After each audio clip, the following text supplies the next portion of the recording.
Dupont, 5 ans de prison, énorme coup de Toulouse. Les infos rugby de ce vendredi 11 octobre. Grosse actualité sur le marché des transferts, alors qu'Antoine Dupont va enfin rejouer et que les Bleus connaissent leurs arbitres pour novembre. Les infos rugby de ce vendredi. Le retour d'Antoine Dupont en top 14, la condamnation de l'ex-Wallaby et président de Narbonne Rocky Elsom, un marché des transferts ultra actif avec un immense coup réalisé par Toulouse.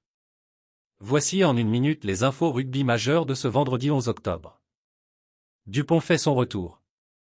Vous l'attendiez tous, c'est effectif, plus revu en top 14 depuis la finale fin juin dernier, Antoine Dupont va retrouver le championnat, après son titre olympique et une grosse coupure afin de recharger les batteries.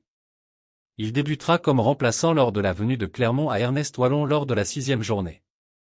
Ce week-end aussi, l'international anglais Manu Tuilagi fera ses grands débuts avec Bayonne. Il sera titulaire contre La Rochelle à Saint-Sébastien. Georges-Henri Colombe annoncé à Toulouse. C'est l'une des très grosses informations de la journée, Georges-Henri Colombe, en fin de contrat en juin prochain, aurait donné son accord à Toulouse. Énorme potentiel, doté d'un gabarit XXL, 1,93 m, 144 kg, le pilier droit rochelais, 4 sélections, aurait paraphé un contrat de 4 ans comme le révèle l'équipe. Toulouse se renforcerait au poste où il est peut-être le plus friable actuellement. Alban Placine en contact avec Biarritz.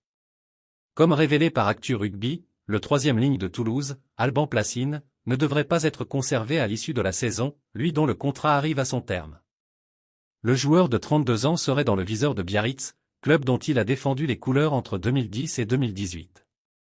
Transfert, ça bouge. Alors que Pau a réalisé un magnifique coup la veille avec le renfort du talonneur international argentin Julian Montoya, Bordeaux-Bègles aurait obtenu l'accord d'un talonneur pour la saison prochaine. Selon l'équipe, le Castrais Gaëtan Barlot, 27 ans, 9 sélections, en fin de contrat dans le Tarn, devrait signer pour 3 ans. Du côté de Castres, le troisième ligne Abraham Papali a décidé de rester dans le Tarn et de prolonger son contrat jusqu'en juin 2027. Chez les féminines, Amandine Bouchard, judokate double médaillée, or et bronze, lors des Jeux Olympiques Paris 2024, vient de signer une double licence au sein des clubs du Rugby Club de Noisy-le-Grand-Marne-la-Vallée et du Stade français, Élite 2. Son objectif, participer aux Jeux Olympiques 2028 de Los Angeles aussi bien en judo qu'en rugby à 7. Le 15 de France connaît ses arbitres. Le 15 de France de Fabien Galtier, qui devrait prochainement dévoiler la liste des 42 joueurs retenus pour préparer les tests de novembre, connaît désormais les arbitres désignés pour ces 3 rencontres. L'Argentin Damien Schneider sera au sifflet pour France-Japon, 9 novembre, le Géorgien Nika Amachukli dirigera France All Blacks, 16 novembre, et l'Anglais Luke Pierce sera en charge de France-Argentine, 22 novembre. Concernant les officiels français, Luc Ramos a été retenu pour Galles-Fidji et Géorgie-Tonga, alors que Pierre Brousset arbitrera Italie All Blacks. Rocky Elsom condamné à 5 ans de prison. Comme le rapporte l'Indépendant, l'ancien troisième ligne australien, Rocky Elsom, a été reconnu coupable de faux, d'usage de faux et d'abus de biens sociaux par le tribunal de Narbonne.